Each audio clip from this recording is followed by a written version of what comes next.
Hello listeners, Jordan here. I just want to let you know that you can listen to Nighttime early and ad-free on Amazon Music. Include it with Prime. Hello listeners.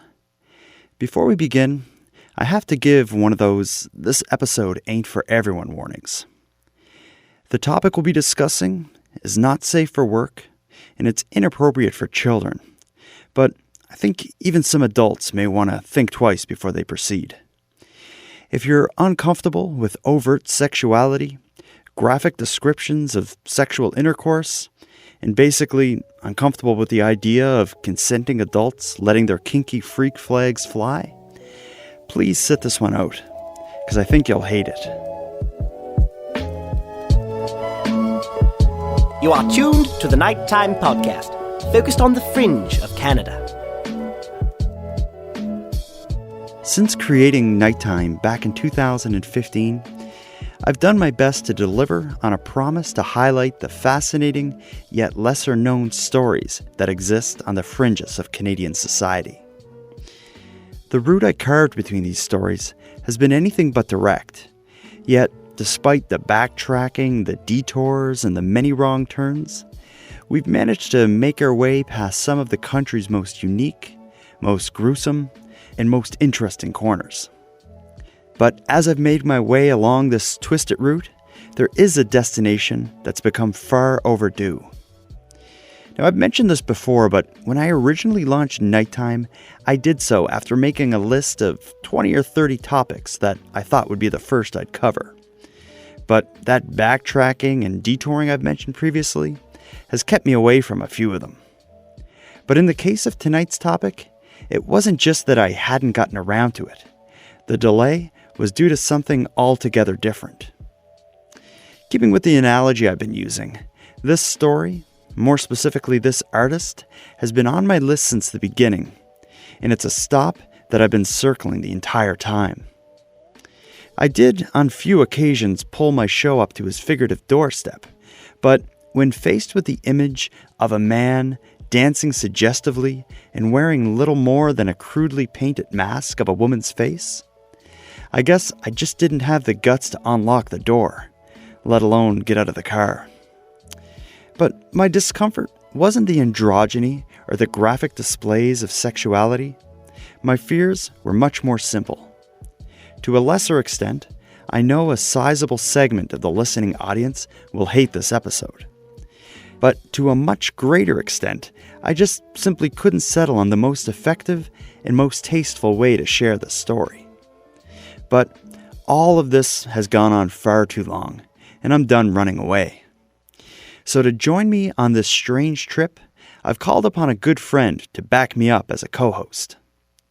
His name is Aaron Corbett, and he is someone that I've shared innumerable, unmentionable experiences with.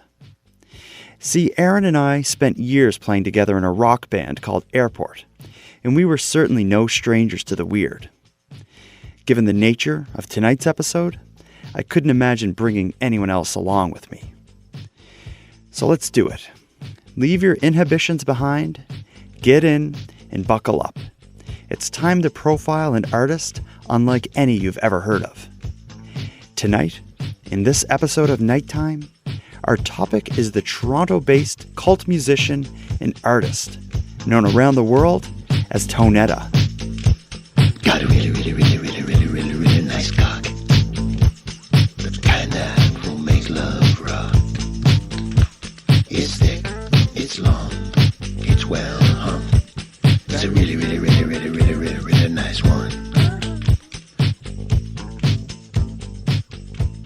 Aaron, I'm pumped to have you on the show. Yeah, I'm pumped to be here. This is great. So we have a unique background that will kind of fit into this particular story, because we're going to be talking about a musician. You and I have, I guess we'll say, worked together or played together as musicians for years in what I consider to be the world-famous band Airport. Yeah, the most famous band nobody's ever heard of. Yeah. So we started, what year? We started in 2000? It was around 2001 maybe, or something like that. Yeah. The very early 2000s. Yeah. We were a bar band, so I think like a big part of it for us was finding music that fit the scene, like a bar scene, made things exciting. And we kind of pursued music, but more so in the context of being a bar band and playing the music publicly. Yeah, we approached it very much like a performance piece, not just playing songs. Like, one thing that you would always bring to the band was all the ambient sounds that you brought and all of the experimental guitar playing that you did and just the general like soundscape that you would put together. And then I would bring the kind of front man, kind of Meatloaf style, sweaty, singer up front, kind of, yelling at the audience or engaging with the audience as much as we could. And together it was more of a show than it was just a few guys getting together and playing songs, I found. Yeah, and you have a background in plays. Yeah, that's where I first started performing, was in theater, doing plays as an actor and then as a writer and director. But I always had a thing for music. I always liked singing around the house and writing little songs and stuff. And so when I was 19, I bought a guitar, and that's when I started playing. But so it was only a couple of years after that you and I started playing together. So I guess the reason our background, I think, is relevant to this is, although I would never have considered what we did like the work of artists or anything. Right, no. But we have a pretty good idea of, what an artist is, what makes an artist, and kind of the different levels of, how deep into it people are willing to go. Yes, yeah. And I kind of see the scale, like to put it in kind of contemporary examples. You take someone like Nickelback. Yeah. They're not necessarily taking crazy risks, but they're effective in that they're popular. They sold a bunch of albums. Yeah. You listen to Nickelback because you want to hear a standard pop rock song, but an artist is someone that you almost find a rabbit hole with, and then you crawl into it and discover something that you've never seen before. Mm-hmm.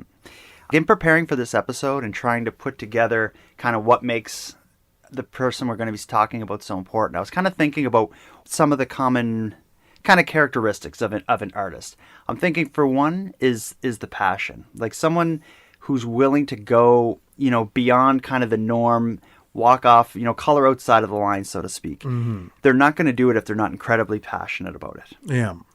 They need to be creative to even be able to get there, so they need to be able to take maybe something that a lot of people have done, but put a different spin on it and just, create something new. Ultimately, I think what's important is they need to have guts to take risk, to do something that's, ambitious, where, you need to not worry about what other people are going to think and be able to be like, this is what I'm doing and here it is. I'm going to put myself out there.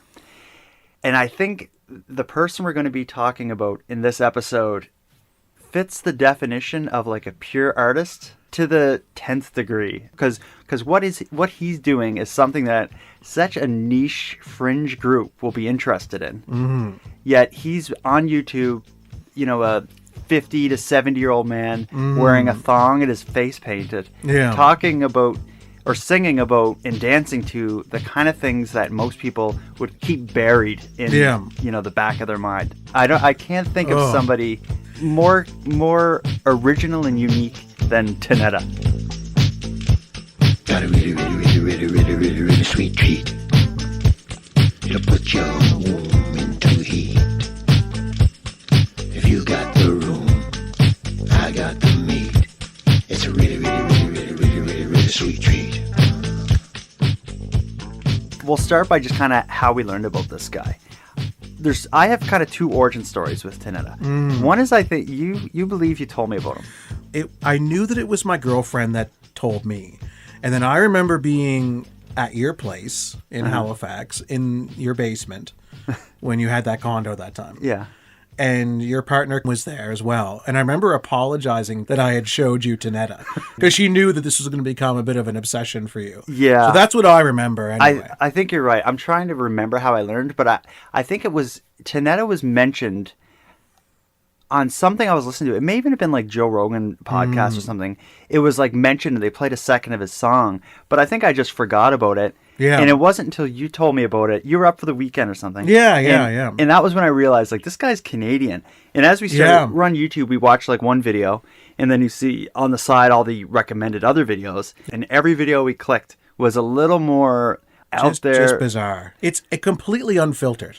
Yeah, that's a way to put it. Yeah, it's like completely from almost like from your subconscious or something. Yeah. Like it's almost it's like instead of like if I, holding this coffee and I wrote a song about coffee, which I'm sure Tonetta probably has at some point. I'm sure he has a bunch of coffee. Yeah, songs. yeah. So then I'm like, oh, I love this coffee. I love the lid. I love the taste. I love the way it feels.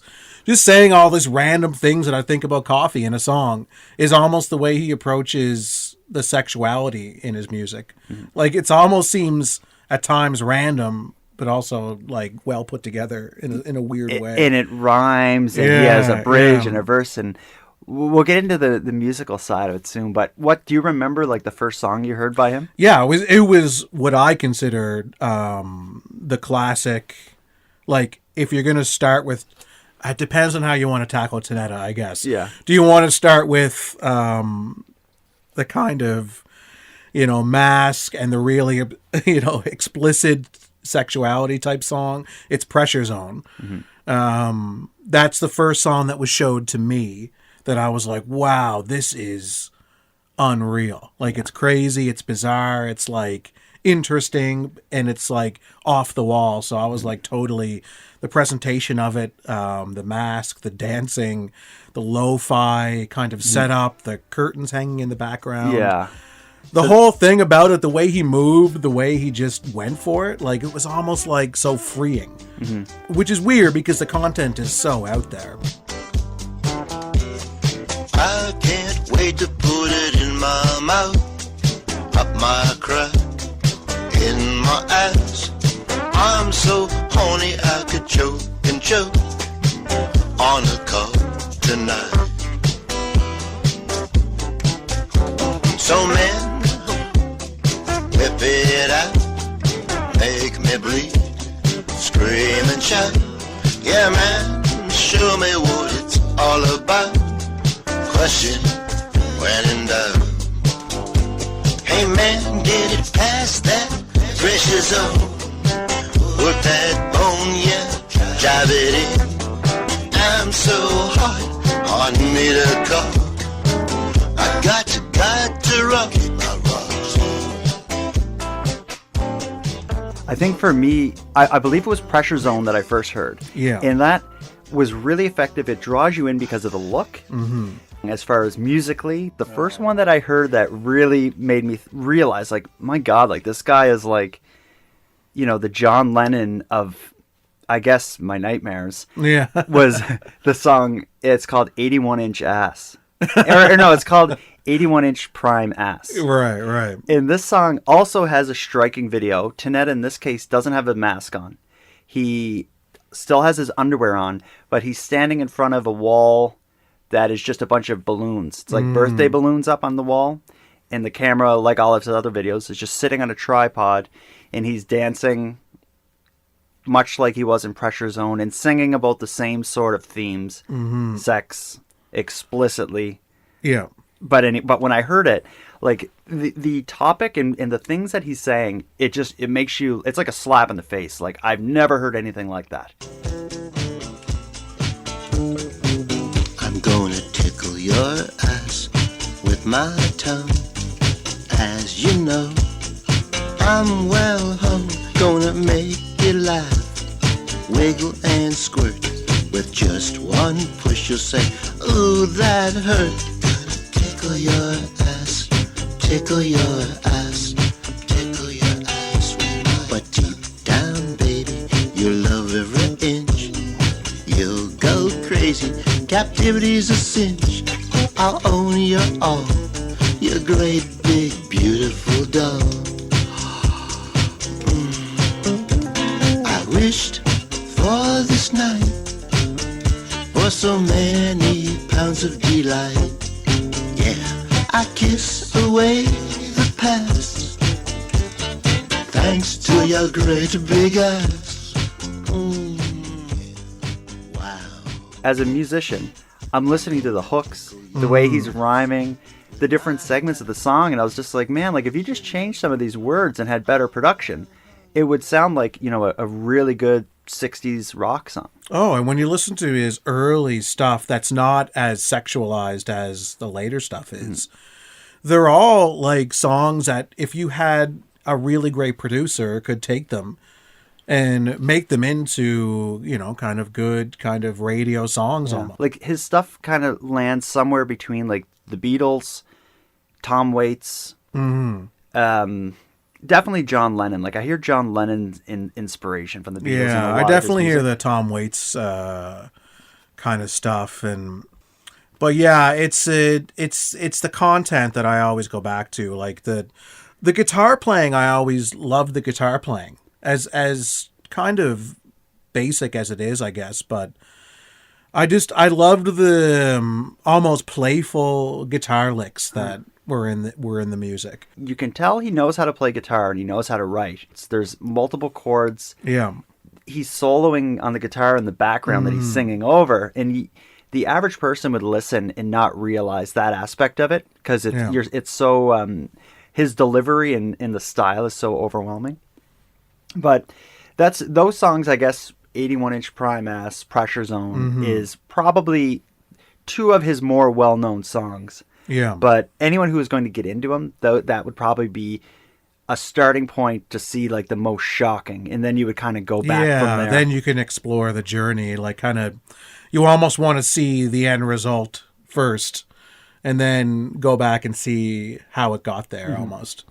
So at this point, Aaron, we talked about a little bit about Tonetta. Like I'm kind of thinking we've done like the crash course in Tonetta so far. So let's kind of back it up now and go through what we know about him.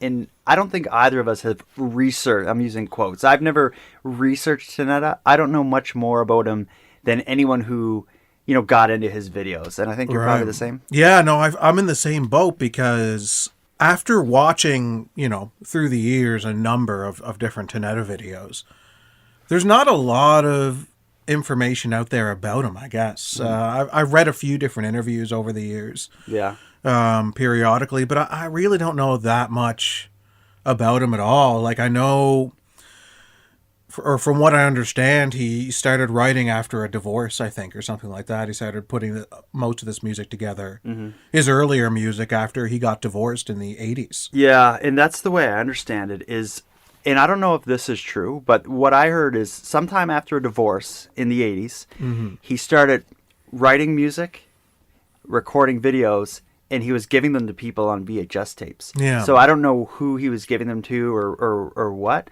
but I know he was making VHS tapes. Yeah. And I think when you watch him on YouTube now, you see some of those early videos because he's very young looking. Yeah. And they look like they're a VHS tape.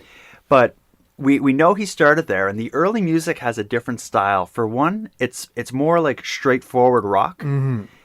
The production of his videos, it's more like he'll have like a leather jacket.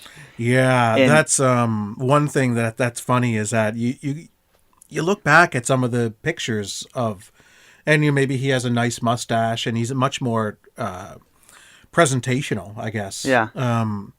He looks like almost someone trying to obtain a rock career in the 80s would want to look. Yeah, like I'm going to get a record deal. Yeah, like, and I should have a styled kind of mullet haircut, a mustache, and some of the pictures that you see of him, he's kind of posing almost like you would see like Michael Bolton would pose, or whoever, kind of a famous rock star. Yeah, I saw a few where he looks to me like he's sort of dressed like Keith Richards would or something. And that's kind of what I thought of from Rolling Stones.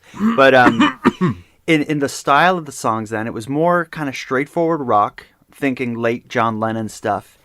The songs, they were either like love songs or more straightforward kind of rock songs.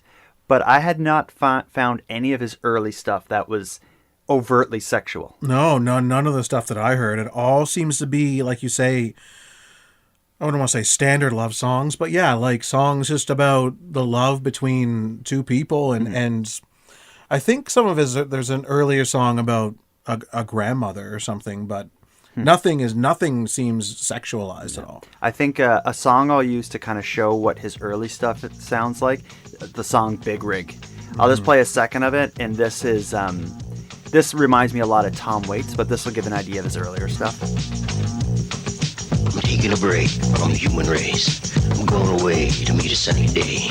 I'm on the band coming and a ship already running. I'm humming to the tune of you.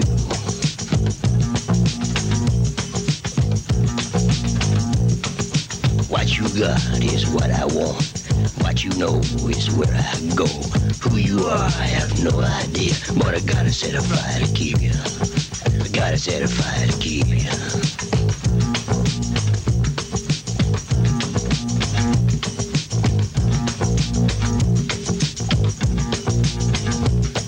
The heat is on in my heart. You're the girl that warms my every desire. You're the star of something big. You got the body, baby, that I dig. You're the star of something big. You got the body, baby, that I dig. The earlier stuff, he wasn't at this point known as Tonetta. His real name is Tony Jeffrey. And I think he's always been Tony. But at some point during his career, he started wearing a mask that was painted like a woman's face. Mm-hmm. And Tonetta was like the female version of Tony. But back when he was Tony making these videos, and still today, like what I know about him is he lives in Toronto. Yeah. He, in the videos that were made in the 80s, at that point, he looked to be probably like late 40s, mid 40s, early 40s is kind of the age that I'm thinking. I know at this point, I think it's his Wikipedia says he's like 70. Yeah, I would put him definitely in his late 60s for sure. Mm-hmm. So you could easily say he's 70, but he's actually in very good shape. Yeah. For someone his age, and he's always been in good shape. Like he's not someone who pays for an expensive gym membership probably and like is professionally toned, but when you watch the videos, you can honestly credit him with having a pretty good body. He'd probably love to hear that. Well, if he hears that, I'd like him to enjoy that compliment.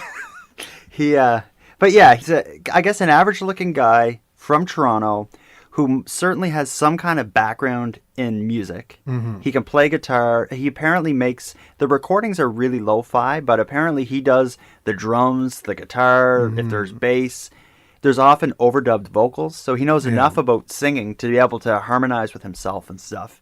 And you hear that, again, like the production is so lo-fi and rough, but you still hear him trying these different, musical concepts. Yeah, and I've seen pictures inside his apartment of his little setup. It's as lo-fi as, a teenager in the 90s will go out and maybe they've got a 4-track and maybe they've got a couple of kind of low-end mics and things like that. Yeah. It reminded me just like that, kind of how someone without a lot of money would who has an interest in music but isn't, completely accomplished or anything, but would put together an album. Mm-hmm. One of the earlier songs as well that will give an idea of what his production will allow versus what his skill as a songwriter is one of the songs early on in his career that got him attention was one called Drugs, Drugs, Drugs. Yeah. That one, I'll play a second of it. The production is hideous. Mm-hmm. It sounds awful, but if you can just kind of forget about that and just listen to the melody and what he's saying, it's like this could be a 60s like anthem. Or it could also be like an indie rock anthem of like, of now or something like that. Oh, it's totally current. I saw a video of this band called The Growlers. Mm-hmm. They were playing on some morning TV show, like I don't know which one, but say like Good Morning America or something. They were playing on the show and they signed when they were signing off. They're like, "We'll have the Growlers, sign us out." And the Growlers played Drugs, Drugs, Drugs. Did they? And it sounded absolutely current. Yeah. Yeah. But here's Tonetta's version of Drugs, Drugs, Drugs.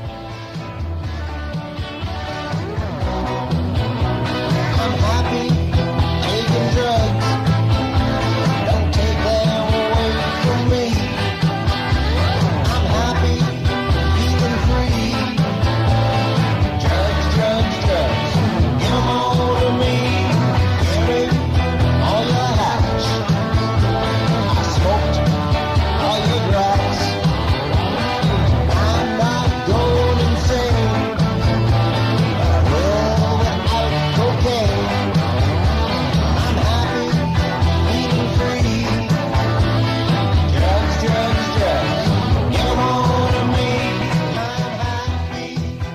So this gives an idea of kind of who he was when Tonetta first started, the style of music he was doing.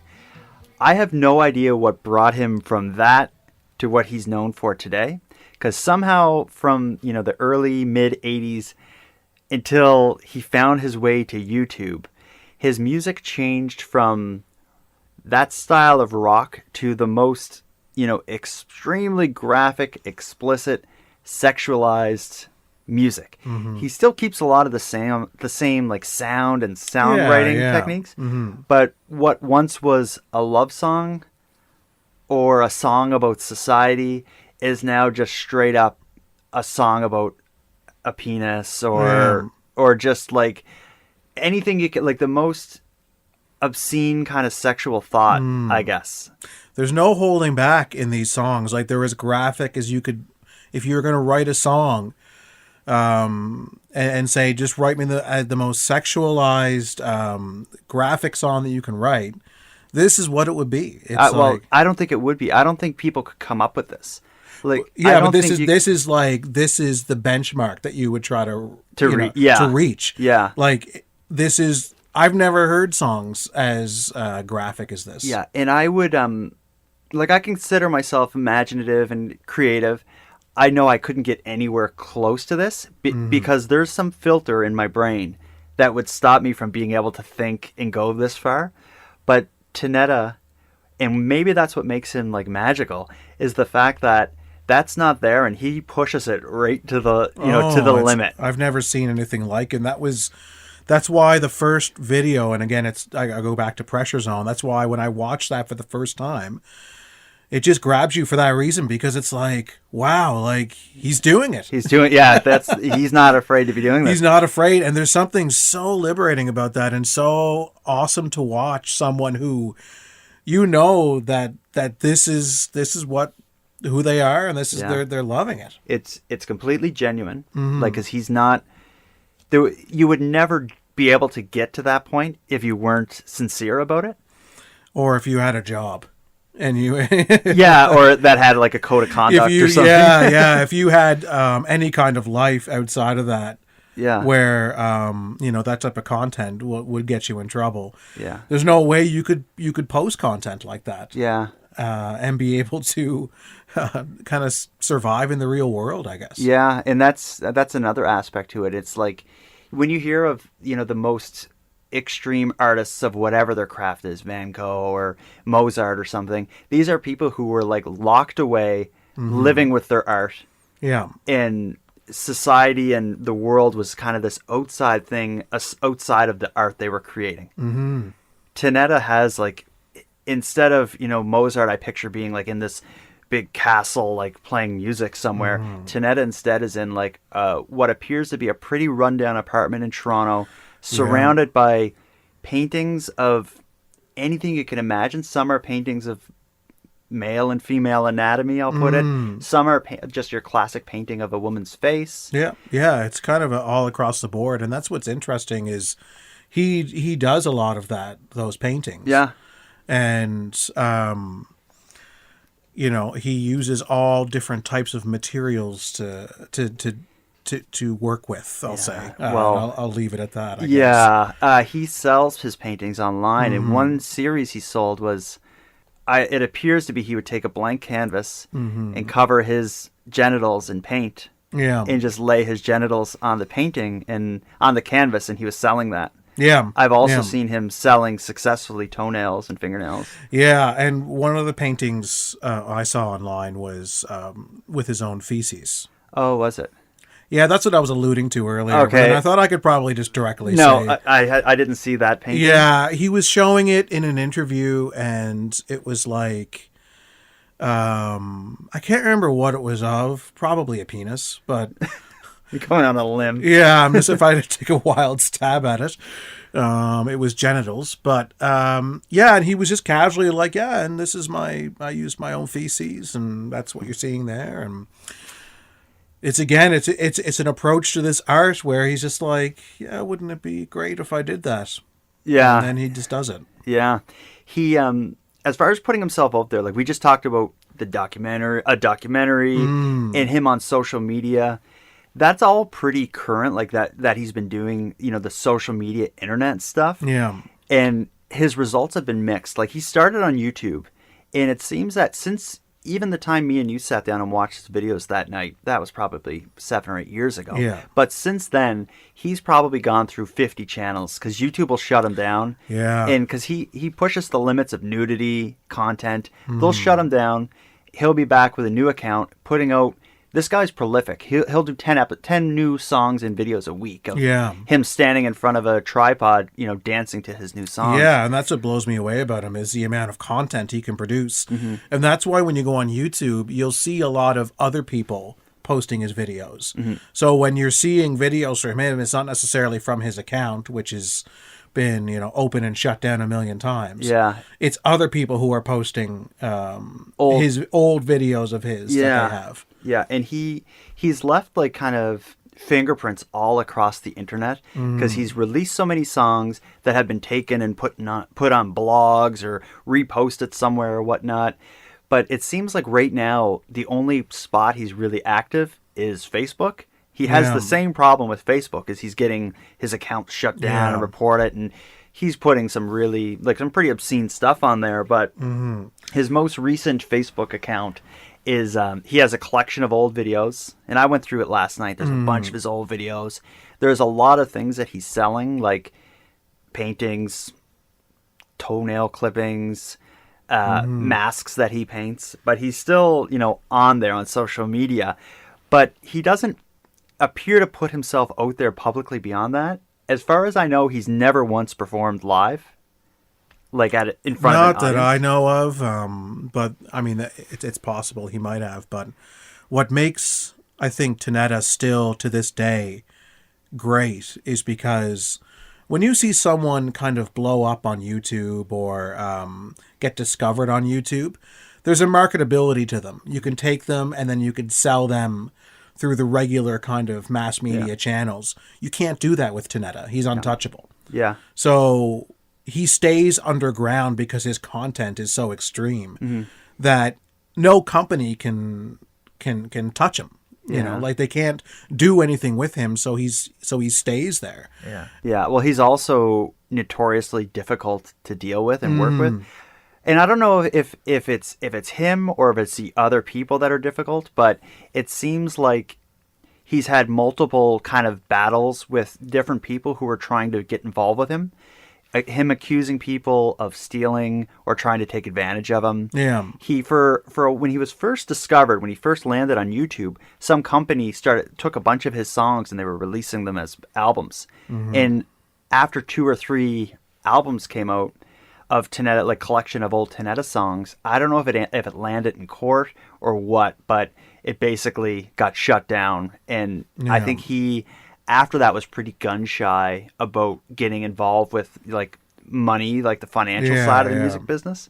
But I think someone to go as far into it as he is and get that deep, it's not the kind of thing that you could clean it up and sell it. No, you can't. And that's probably why you don't see a lot of just general media about him, right? Other than what he kind of controls.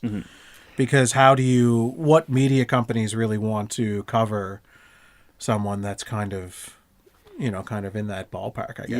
Yeah. Like a mainstream magazine is not really going to want to have Tonetta on the cover. Well, I guess, a part of the beauty of YouTube is the fact that someone like Tonetta, a creator like that, can put their work out there. Yeah. If you go through, I've been watching his YouTube videos pretty religiously for a long time now, and he doesn't just do music. He does like a tour of his apartment. Yeah. Or he did recipes, and it was like the most it'd be this beat up old pan, and he'd be like frying just some gross thing in it, and it was just like it's hard. And then there was one period of time they were doing construction work outside of his building, and he really didn't like it. And for maybe a month, he was making these videos of him just arguing with the construction workers. Yeah. But it's like if you had everything he filmed, and I'm sure he has a ton of stuff stored in his apartment, there'd be so much amazing stuff that you could probably go through and put together a documentary that would just blow people's minds. Oh, yeah. But I don't think it would ever happen because I couldn't imagine someone being able to collaborate with him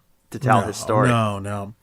That's probably why the only documentary I did see about him is 18 minutes long. Yeah, they're probably like, all right, we're just going to wrap this up. I'm sure they probably got thrown out of his apartment or something, or he screamed at them to get out or something. They're like, yeah, I guess it'll be a short film. Yeah, I only have 19 minutes of footage. So. Yeah, but I think we're lucky to have found him to get a glimpse at what's possible as far as going the distance. Yeah. I'm inviting cocks all around the globe to come and never go, always in and never out. Shout it loud, shout it loud. Yeah.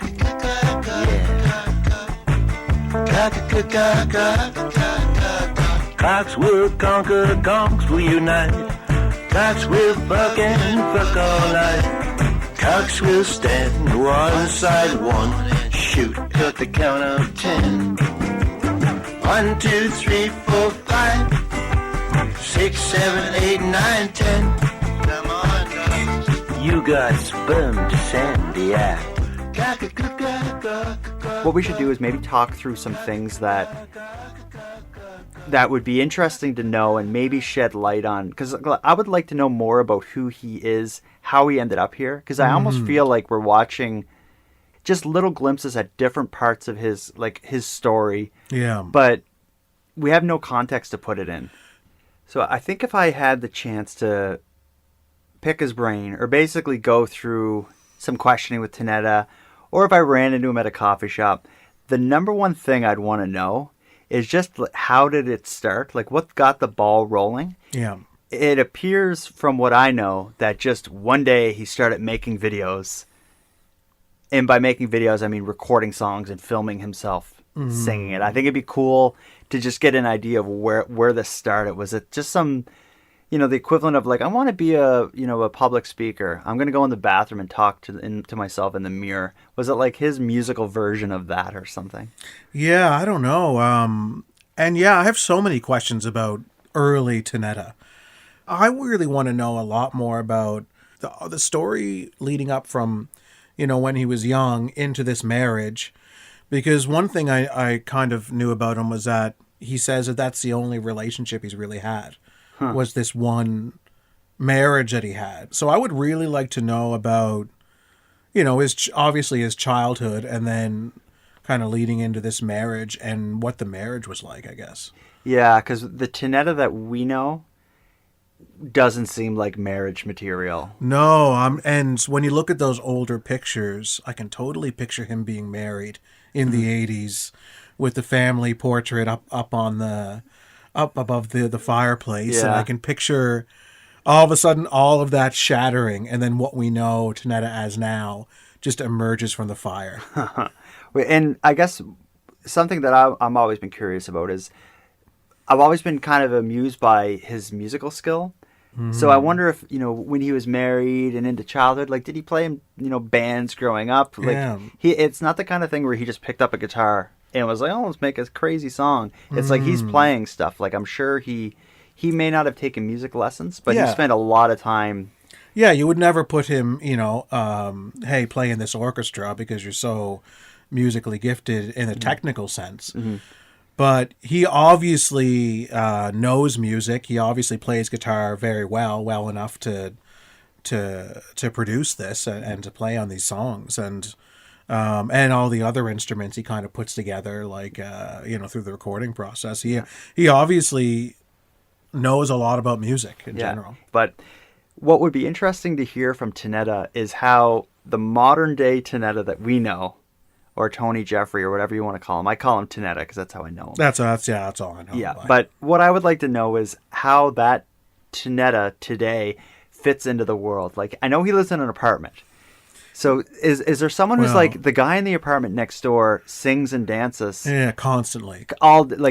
He doesn't stop. Yeah, and like there must be the most bizarre noises coming out of this guy's apartment. I would say the building he lives in is filled with a bunch of Tonettas.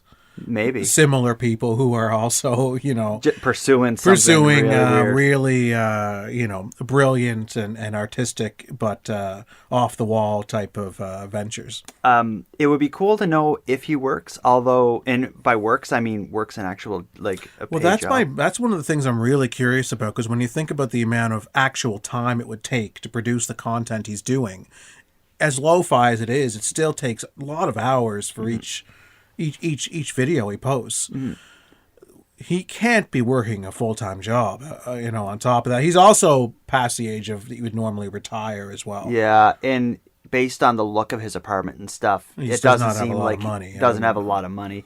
And also, like, could you imagine Tonetta, like, if you knew what he does in his spare time, like, I just can't imagine him fitting in well in most jobs. No, I picture him, and this is just a kind of way I picture it, but maybe on a social assistance type thing, living in an apartment that's been kind of run down for a while because it's the only thing he can afford.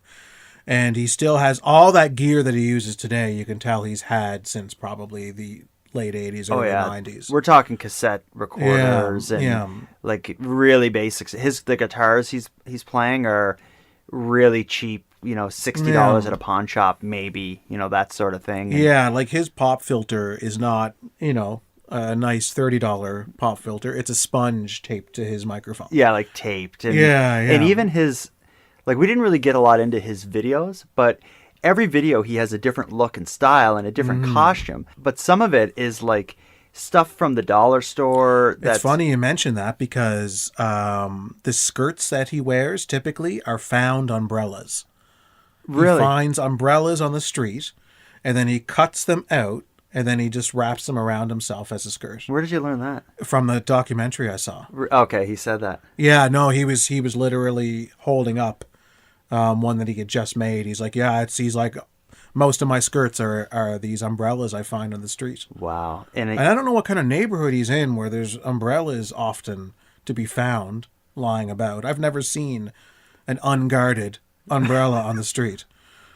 Maybe it goes out after storms. I see them all the time. Oh, do you really? Yeah, like a windstorm, or when there's wind and rain in Halifax, an umbrella's useless because there's too much wind. Yeah, because it's all over the place. Yeah, so if you're like trying to use an umbrella in Halifax, there's a really good chance it's just going to break, and people just throw it in a trash can or something. Oh, okay, so I could see after a rain, if you walk through downtown Toronto, there's probably a bunch of umbrellas thrown around. Well, and to be honest, the reason I probably don't see a lot of umbrellas is that where we live in Sydney, Nova Scotia, there's not a lot of umbrella users. People just walk in the rain without an umbrella. And I think Tonetta would get a big kick over the fact that we've kind of sidetracked and are only talking about umbrellas right now.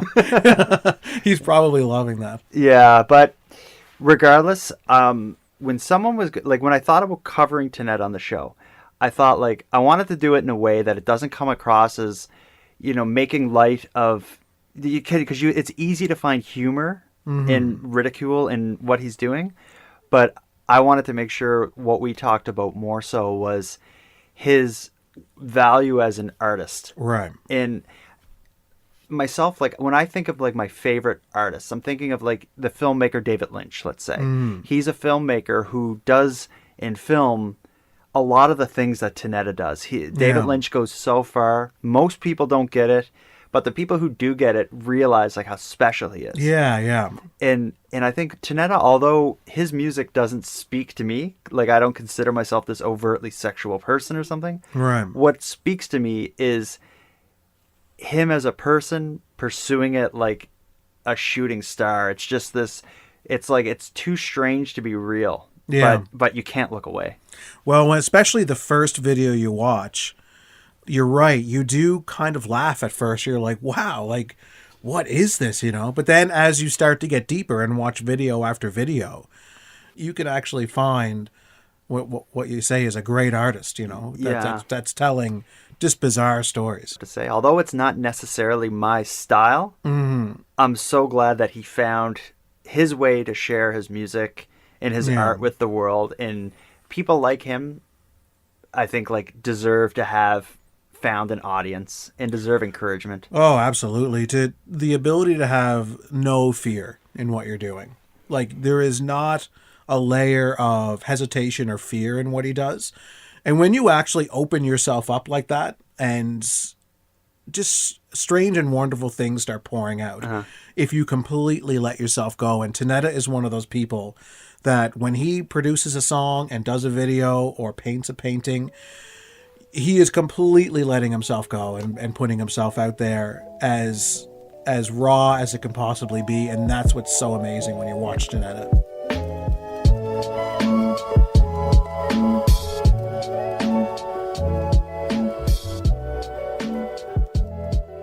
If you're still listening, thank you.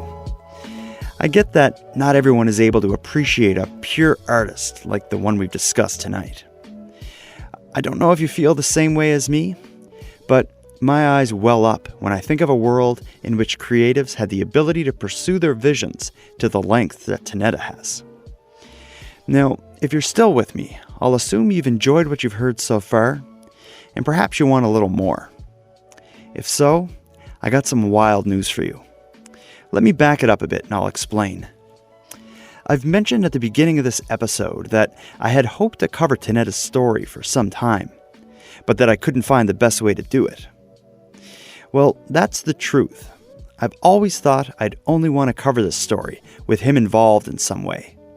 However, after trying to contact him several times, I'd just never been successful in reaching him. You heard Aaron and I talk about the maze of suspended and or abandoned accounts Tonetta has left scattered across the internet? Well, it's tricky to tell which are active, which are inactive, and which are fan-type accounts. I had sent several messages to some of these accounts, hoping that I could get in touch with him and that perhaps he'd agree to meet with me when I was in Toronto for the Nighttime Live event this summer. But I didn't hear back. It was at that point that I made the decision to find a way to cover the story without Tonetta's involvement. And that's what you just heard. My friend Aaron and I, both Tonetta fans, simply talking about the artist. But just after recording our conversation, I was witness to and beneficiary of a podcast miracle. One of those, "Hey, are you actually Tonetta" messages I sent earlier this year received a response. The message was basically to the effect of, "I don't use this account anymore. Write to me on this other account." And from there, the messages that we exchanged could be an episode all on their own, but I'll leave that for the Nightcap post show. The important part is, in the end, the episode you just heard was demoted from covering of Tonetta to simply being an introduction to my coverage of Tonetta. If you dug this episode, you won't want to miss the next one.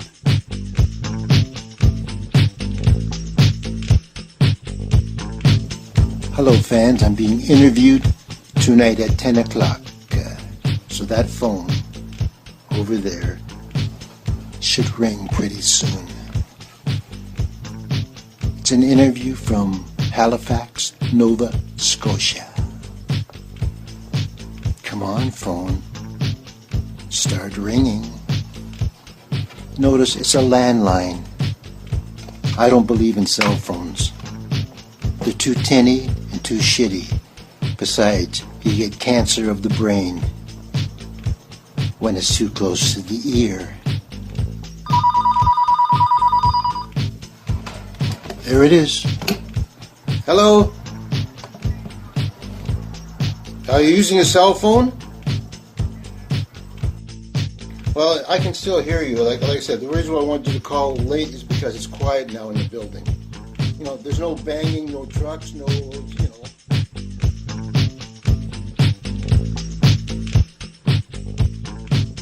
With that, we'll conclude this episode of Nighttime.